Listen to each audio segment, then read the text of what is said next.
Et salut les loulous, j'espère que vous allez bien. Donc voilà, donc bon, je vais pas faire de débrief d'hier, ça a été moyen moyen. Donc voilà, donc je vais plutôt me concentrer sur ce soir. Donc voilà, donc ce soir il y a 9 matchs au programme. Donc voilà, j'ai mis les lunettes, j'ai fait les petits papiers et tout, tranquille. Donc voilà, donc il y a pas mal de choses à dire. Voilà, il y a pas mal de choses à dire. Tac tac, 9 matchs, on va commencer par le Philly Wizards. Donc voilà, Philly contre Wizards. Ce match-là qui est projeté à 213 points. À 213 points. Avec un écart de plus 10 pour Philly. Donc voilà, donc ce qui est cool, comme je dis à chaque fois, de voir comme ça, quand on fait les JDE, c'est qu'on est un peu plus proche des matchs et on arrive un peu plus à les cibler. Et on peut mettre des fois des petits billets sur des paris quand on est quasiment sûr de certains matchs, d'un certain nombre de points ou d'un écart de points dans le match. J'ai ciblé celui-là avec moins de 113 points dans le match. Voilà. Alors il y a eu deux confrontations cette année entre ces deux équipes. Ça s'est terminé 213 et 215.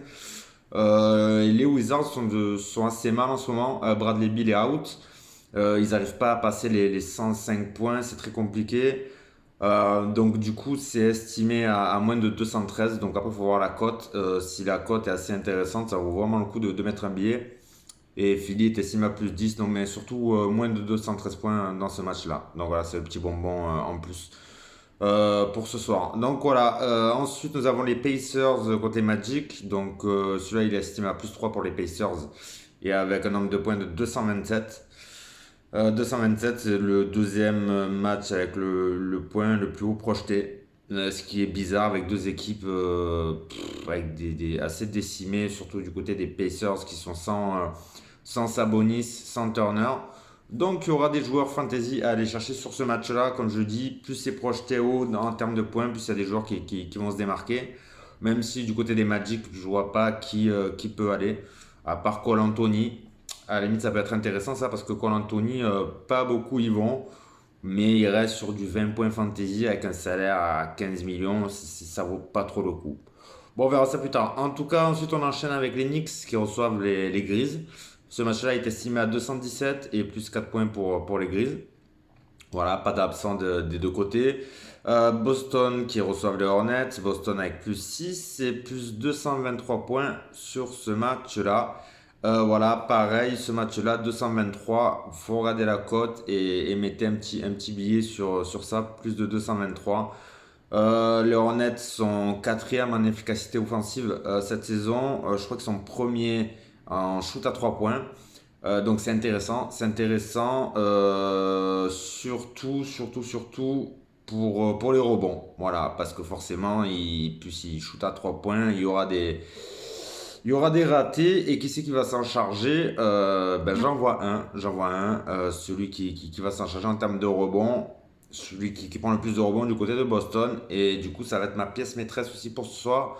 Ça sera Tatum. Voilà, pour moi, Tatum. Voilà, qui va prendre pas mal de rebonds. Ensuite, ben, du côté des Hornets, il y a Oubre. Voilà. Oubre qui revient, Hayward qui sera pas là. Voilà, bon, ça, les joueurs, je vous le dirai après. J'enchaîne avec les Rockets contre les Cavs. 219 d'estimation sur ce match avec un plus 5 pour les Cavs. Voilà, qui seront sans Garland et sans Markkanen. Ensuite, nous avons Dallas contre OKC. Voilà, je crois que c'est le match avec les quarts de points le plus élevé de l'ardoise de ce soir. Un plus 12 estimé pour Dallas. Là, vous pouvez y aller aussi. Regardez un petit peu plus bas. Regardez à plus 8 pour Dallas, à combien vous la propose. Ce match est estimé à 206 points. Voilà, ce match le plus bas au cas ici. Le seul joueur qui vaut un peu le coup sur cette équipe, c'est Georgius Alexander. Il n'est pas là ce soir, donc voilà, ça peut faire des dégâts. Dallas, c'est sans Porzingis, sans Hardaway aussi, mais après, sinon ils sont là avec Doncic, Brunson, Powell et compagnie. Ensuite, on a Utah contre Denver, voilà, estimé à 223. Utah sans Gobert ce soir. Je trouve ça bizarre. Je trouve ça bizarre. Utah est favori avec plus 3 points. Bon, sans Gobert, Jokic est là. Il n'y a pas trop d'absents du côté de Denver. J'ai pas trop compris pourquoi. Peut-être parce que Denver a joué hier. Peut-être ça. En tout cas, moi je jouerais plutôt l'inverse. Donc du coup, si les bookmakers ont mis Utah favori avec 3 points, regardez le handicap de Denver avec 3 points du coup. La cote peut-être à plus de 2. Donc ça vaudrait le coup. Je vois pas Denver perdre ce match-là. Ok, c'est à Utah. Ok, Denver a joué hier. Mais bon, avec un Jokic en forme, ça devrait aller. Ensuite, nous avons les Kings qui reçoivent les Nets. Voilà, c'est le match le plus haut estimé sur les stats ce soir avec 231 points et un plus 4 pour les Nets. Voilà, les Nets qui jouent à l'extérieur, du coup, avec Irving qui sera présent et logiquement Harden. Voilà, hein, s'il nous fait pas. Steve Nash nous fait pas sa spéciale là de nous mettre Harden un coup je le mets, un coup je le mets pas. Logiquement, il est censé jouer, mais avec lui, au dernier moment, il peut ne pas jouer.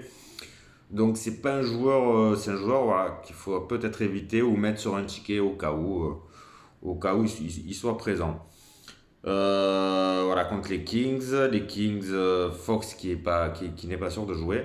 Voilà, et puis le dernier match, les Lakers qui reçoivent Portland, 223 points d'estimé avec plus 3 pour les Lakers.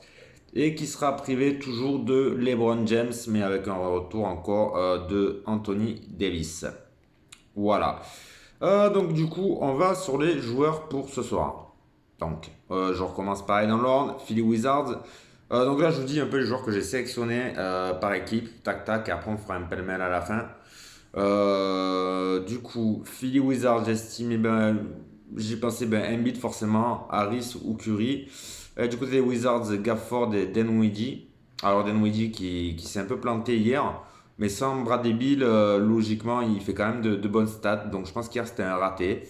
Et les ratés, ça arrive. Donc pourquoi pas ne pas le lâcher peut-être pour ce soir. À voir. Aussi à voir votre stratégie. Je vous donnerai la mienne à la fin. Ensuite, on enchaîne avec les Pacers contre les Magic. Donc j'ai mis 3 joueurs, surligné 3 joueurs. Donc Levert, qui a un salaire moyen, pourquoi pas. Après, mon petit bonbon, il vaut que 3 millions. Pareil, celui qui est joueur de valeur qui est le mieux estimé sur la dose de ce soir, c'est Jackson. Voilà, c'est Jackson qui coûte que 3 millions. Voilà, qui coûte que 3 millions. Donc ouais, celui-là, je vais le mettre. Et il y a Craig aussi. Voilà, et du côté de Magic, ben, j'ai dit à la limite Cole Anthony, si vous voulez faire une petite folie, parce que pas beaucoup vont le mettre, je vois pas beaucoup qui vont aller dessus, mais comme ce match est estimé à 227 points, en meneur, vous pouvez aller sur Anthony en sachant que Sabonis n'est pas là. Donc à la limite, ça peut être, voilà, ça peut être un petit coup à faire, surtout sur un JDE à 2 euros, où je pense qu'il n'y en a pas beaucoup qui vont aller dessus. Vous pouvez vous démarquer en mettant Cole Anthony. Sinon, joueur derrière qui se démarque, Wendell Carter, voilà, milieu de gamme. Ensuite, les Knicks contre les Grizzlies, ben, les Knicks, je vois pas R.J. Barrett qui faisait des matchs assez bons. Là, depuis deux trois matchs, il retombe un peu dans ses travers. Je vais pas prendre le risque sur lui ce soir. Randall, c'est toujours pareil, c'est un match sur 5 à peu près en moyenne cette année. Ou Randall, j'en sais rien, c'est complexe. Donc Burke du côté des Knicks, pareil, c'est leur moyen. Quand je dis salaire moyen, on va entre 13 et 16 à peu près. Du coup, du côté des Grises, top player Morant, voilà. Après, en salaire moyen, il y a Bane. Boston Hornets, pour moi, le pilier, j'ai dit, c'est Tatum. Après, s'il est trop cher, vous pouvez basculer sur Brown. Et du côté des Hornets, j'aime bien Oubre. Oubre revient. J'aime bien ce joueur-là. Il va tenter pas mal de shoots à 3 points. Donc voilà, pour moi, Oubre. Ou après, vous pouvez aller vraiment en meneur. Vous pouvez aller chercher de la Melo Ball. Voilà. Du coup, Rockets contre les Cavs, ben, il y a Wood. Voilà, Wood derrière. Et puis sinon, de l'autre côté, il y a Mobley. Et du coup, en l'absence de Garland et de Markkanen, il y a un joueur qui vaut le coup de mettre. J'aime bien ce joueur-là. C'est un risque, mais il coûte pas cher, il coûte que 10 millions. C'est Osman. Voilà, Osman.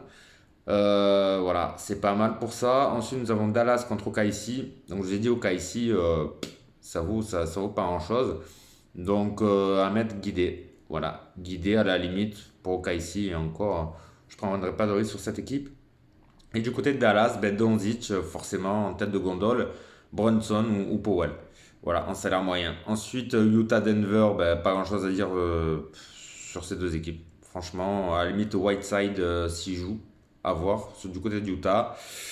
Et Denver, ben forcément, tête de gondole, Jokic. Voilà, forcément, top player. Les Kings contre les Nets, alors Harden si vous voulez, ou Irving en meneur. Et puis du côté des Kings, Fox n'étant pas sûr de jouer, aller plutôt sur du Haliburton. Voilà, pareil, ça a l'air moyen. Et les Lakers pour Portland, pour finir, tête de gondole, pareil, Davis. En meneur, vous avez Westbrook. Et pareil, en salaire moyen qui peut valoir le coup de mettre, c'est pourquoi pas, c'est Mali Monk. Voilà, Monk, pourquoi pas. En l'absence de James. Et puis du côté de Portland, ben, il y a les trois, toujours pareil, hein, Nurkic, McCollum ou Simmons. Voilà, je sais que beaucoup, je pense, vont aller sur Simmons parce qu'il est pas trop cher. Mais je vais pas m'aventurer sur ça. Alors moi, ma stratégie de ce soir, elle est un peu différente que d'hab. Du coup, je vous conseille le JDE à 2 euros. Et prendre deux joueurs pas trop chers. D'habitude, je conseille de prendre voilà, des joueurs moyens hauts qui seront sûrs d'apporter à peu près 35-40 points fantasy et après de tourner. Là, je vais faire l'inverse. Je vais vous donner deux joueurs pour moi, ça a l'air très bas. Et ensuite de switcher. Parce que tout simplement, pourquoi? Parce qu'il y a des têtes de gondole comme Jokic et Embiid par exemple sur le même poste. Je vois pas forcément qui peut être au-dessus ce soir. Voilà, ça peut être l'un ou l'autre. Donc voilà, donc pour moi, ce qui serait intéressant de faire, c'est de mettre deux joueurs pas trop chers et après de mettre des tickets avec un ticket avec Jokic et un autre ticket par exemple avec Embiid. Voilà, et tourner. Et après, par exemple, Dea ou Davis. Voilà, ces trois joueurs-là. Derrière, ça vaut le coup. Pareil aussi au milieu, il y a Doncic, il y a Tatum. Et devant, ouais, il y a Morant, il y a Lamelo Ball, donc voilà, il y a Westbrook, il y a du Irving aussi. Donc voilà, donc ça peut être assez intéressant. Du coup, je vous donne mes deux joueurs. Donc voilà, pareil, c'est un risque. Par contre, en jouant comme ça, c'est un risque parce que si les deux joueurs à très bas salaire, ben ils font n'importe quoi. Après c'est compliqué. Mais par contre, si ces deux joueurs à effet de levier arrivent au moins à 20 points fantasy, là vous pouvez être sûr, vous pouvez récolter à peu près du 160 points, 160 points minimum. Et là, par contre, ça peut valoir le coup. Vous pouvez être dans les payés larges en faisant entre 5 et 10 tickets. Voilà, donc entre 10 et 20 euros de mise. C'est pour ça que le JDE à 5 ce soir, je le déconseille. Je le déconseille parce que ce sera un peu du pifomètre. Voilà. Par exemple, hier, je me suis fait avoir sur qui c'est que j'avais mis devant. J'avais mis devant Gabe Vincent. Voilà, bah, il a récolté que 2 points fantasy. Voilà, donc ça a été une cata. Du coup, ça a cassé le ticket, voilà. Mais en tout cas, je pense ce soir, sincèrement, le ticket, voilà. Moi, quand je vois Jackson qui vaut que 3 millions, ça serait pas mal d'aller dessus.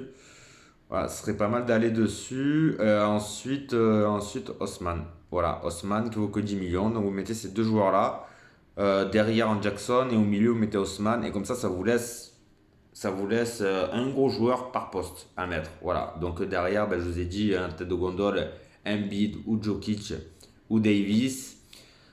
Qui c'est qu'on a un peu plus bas, vous pouvez mettre, pourquoi pas Nurkic, mais j'ai pas l'impression qu'il aille vraiment chercher les 40 points. Vous pouvez mettre Wood, pourquoi pas. Après, au milieu, ben, je vous ai dit Tatum ou Doncic ou Harden sur un ticket, pourquoi pas, on sait jamais s'il est là. Et puis devant, voilà, devant, vous pouvez mettre un Morant, Westbrook, on a Irving, après, suivant le salaire qui vous reste. Voilà, pour moi, voilà, c'est assez intéressant de faire cette stratégie-là pour ce soir en tout cas. Voilà. Donc voilà, c'est tout pour moi. C'est tout pour moi. Voilà, et loulou. Et ben, on se verra demain. Fait un petit débrief demain. Allez, ciao, ciao, bonne soirée.